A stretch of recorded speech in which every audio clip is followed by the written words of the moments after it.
किसान साथियों, सर्दियों में जब हम गोभी की खेती करते हैं, जैसे कि आप यहाँ पर देखेंगे, ये पौधा पूरी तरह से 1 महीने का हो गया है। और जब सर्दियों में हम करते हैं गोभी की खेती, तो उसमें रोग कम लगते हैं। तो दोस्तों, आज हम गोभी की खेती के बारे में कुछ महत्वपूर्ण जानकारियाँ देंगे। अगर जानकारी अच्छी लगी तो वीडियो को लाइक, शेयर, सब्सक्राइब करिएगा। और चलिए वीडियो को शुरू करते हैं। दोस्तों, शुरुआत करते हैं लगाने की। तो इसको लगाए हुए 1 महीने का समय हो गया है, पूरी तरह से आप इसको देख सकते हैं। और वहीं 1 बीघा का प्लॉट है, पूरी तरह से आप देख सकते हैं पीछे कैमरे में। 1 बीघा का प्लॉट है और 1 महीने का पौधा हो गया है। अभी जो है लगन का सीज़न है, यानी शादियों का सीज़न है। मार्केट रेट बहुत ही अच्छा है मित्रों। शादियों की सीज़न में हमें अच्छा खासा रेट देखने को मिलता है, चाहे वो गोभी का हो या टमाटर का हो या बैगन का हो या मूली का हो। दोस्तों, ये 1 महीने का पौधा हो गया है और इसमें मिट्टियाँ लगाना प्रारंभ कर दी हैं, जो कि आप देख सकते हैं यहाँ पे। ये मिट्टी लगा दिया गया है। दोस्तों, मिट्टी लगाने से जड़ों का विकास तेज़ी से होता है, पौधे को सहारा मिलता है। पौधे हवा के बहाव से गिरते नहीं हैं। इससे पौधे काफ़ी ज़्यादा विकास करते हैं, जो बाद में फूल लगते हैं। फूल भी अच्छा बनते हैं, उसमें बड़ा बड़ा वज़नदार होते हैं। दोस्तों, मिट्टी लगाने की प्रक्रिया ये नहीं रहती है कि आप गुड़ाई करें या फिर किसी यंत्र की सहायता से आप इसमें मिट्टी लगा दें। मिट्टी के साथ साथ आप इसमें खाद का प्रयोग भी ज़रूर करें। दोस्तों, खाद में आप प्रयोग कर सकते हैं। अगर आप 1 महीने का या 20-22 दिन का पौधा हो गया है, तो उसमें आप डीएपी और पोटास का मात्रा थोड़ा थोड़ा करके खेत के अनुसार आप मिक्स करके और मिट्टी पूरे खेत में बिखेर दें और उसके बाद तब मिट्टी लगाएं। इससे क्या होगा, जड़ों का विकास तेज़ी से होगा और पौधे में रोग प्रतिरोधक क्षमता ज़्यादा होगी। दोस्तों, जिस पौधे में शुरू से ही मजबूत होते हैं, रोग प्रतिरोधक क्षमता से भरपूर रहते हैं, तो उसमें फूल ज़्यादा बड़े लगते हैं। आप इसमें देखेंगे, इसका आकार काफ़ी बिग साइज़ का है और अभी इसमें फूल आना नहीं प्रारंभ हुए हैं। लगभग इसमें लगेंगे 15 दिन फूल बनने में।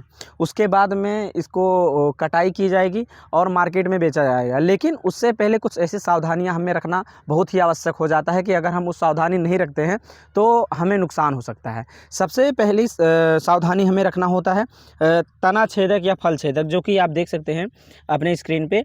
ये तना छेदक कीटाणु की वजह से पत्तों को छेद कर दिया जाता है या गोभी के फल को छेद कर दिया जाता है, जिससे पूरा गोभी का फसल ख़राब हो सकता है। तो आप इस बात का ध्यान रखें कि अगर फल छेदक आपके फसल में लग गए हैं, तो कोई भी इंसेक्टिसाइड आप आसानी से बाज़ार से ले सकते हैं। उसका स्प्रे हर 10 से 12 दिन पर आप करते रहें। इससे क्या होगा, अगर आप बराबर स्प्रे करते रहेंगे तो पूरी फसल आपकी बची रहेगी और फसल बची रहेगी तो विकास भी करेगी। दोस्तों, जब आप इसको लगाएं तो इस बात का ध्यान रखें कि बालुई मिट्टी में लगाएं या फिर दोमट मिट्टी में लगाएं। अगर बालुई मिट्टी में आप लगा रहे हैं तो उसमें गोबर का खाद और डीएपी बेसल डोज में प्रयोग करें। दोस्तों, जब बेसल डोज में हम डीएपी और पोटास का और गोबर का खाद का प्रयोग करते हैं तो खेत की उर्वरक बढ़ जाती है। और जब खेत की उर्वरक बढ़ जाती है, तब कोई भी फसल क्यों ना लगाया जाए, बहुत ही अच्छा विकास करता है। वहीं जब हम इसके उत्पादन और लागत के बारे में बात करेंगे, तो 1 बीघा में आप 30 से 3500 पेड़ लगा सकते हो। बीघा के हिसाब से कहीं बीघा छोटा होता है, कहीं बीघा बड़ा होता है, लगा सकते हो। निश्चित दूरी ज़रूर रखें। निश्चित दूरी रखने से पौधे का आकार सही ढंग से बढ़ता है और उसके जड़ों के विकास के लिए सही दूरी और सही जगह मिलता है, सही ज़मीन की मात्रा मिलती है। तब वह जड़ें विकास करती हैं, तब वह पौधे सही से विकासशील होते हैं।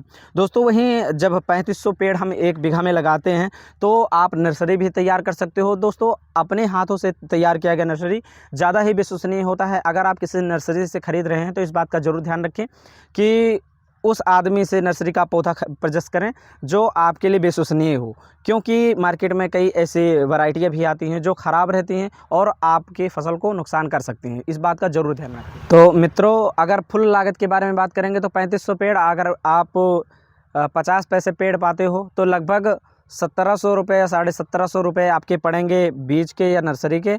और उसके बाद में अगर आप नर्सरी तैयार करते हो अपने घर से, तो लगभग 400 से 500 में आप 1 बीघा का बीज तैयार कर सकते हो, एक नर्सरी तैयार कर सकते हो। और वहीं आप ख़रीदोगे तो थोड़ा महंगा पड़ सकता है। और जब हम पूरे बीघा की लागत के बारे में बात करेंगे, खाद और जोताई और बीज, तो लगभग 7 से 8 हज़ार रुपये प्रति बीघा में आपका लग सकता है। वो 1-2 हज़ार घट भी सकता है, बढ़ भी सकता है, वो आपके क्षेत्र के हिसाब पर निर्भर करता है। तो मित्रों, अगर आप इस तरह 3500 पेड़ को 10 रुपये पर पेड़ मार्केट में बेचते हो तो 35,000 रुपये का हो जाता है दोस्तों। वहीं आप 20 से 25,000 रुपये 2 महीने में आराम से कमा सकते हो 1 बीघा में। वही अगर आप खेतों की मात्रा बढ़ा देते हो तो ये पैसा बढ़ भी सकता है। वहीं अगर मार्केट रेट आपको अच्छा मिल रहा है, जैसे कि अभी जो रेट चल रहा है 24/11/2025 आज का रेट है, आज 25 से 30 रुपये प्रति पेड़ यानी फूल जो पौधा होता है गोभी का वो बिक रहा है। इस हिसाब से अगर देखा जाए तो 35,000 का 70,000 भी हो सकता है। तो आप गोभी की खेती ज़रूर करें और साथ ही इस बात का ध्यान रखें कि आप जब गर्मियों में इसकी खेती करें तो उसमें कीड़े ज़्यादा लगते हैं। तो कीड़ों की दवा आपके पास अवेलेबल होनी चाहिए। हर 5वें या 6वें या 7वें दिन आप उसको स्प्रे करते रहें। स्प्रे करने से जो कीड़े की स्थिरता रहेगी वो कम रहेगी। और उसके बाद में जब भी आप ठंडियों के सीज़न में इसकी खेती करते हो तो इसमें रोग भी कम लगते हैं, कीड़े की मात्रा भी कम लगती है और साथ ही पानी की मात्रा भी कम लगती है ठंडियों में। दोस्तों, इस बात को ध्यान में रखकर आप अगर गोभी की खेती करते हो तो हम ये आपको आश्वासन देते हैं कि अच्छा खासा मुनाफा भी ले सकते हो। दोस्तों, वीडियो पसंद आया हो तो लाइक शेयर सब्सक्राइब करिएगा। मिलते हैं अगली वीडियो में। जय श्री राम।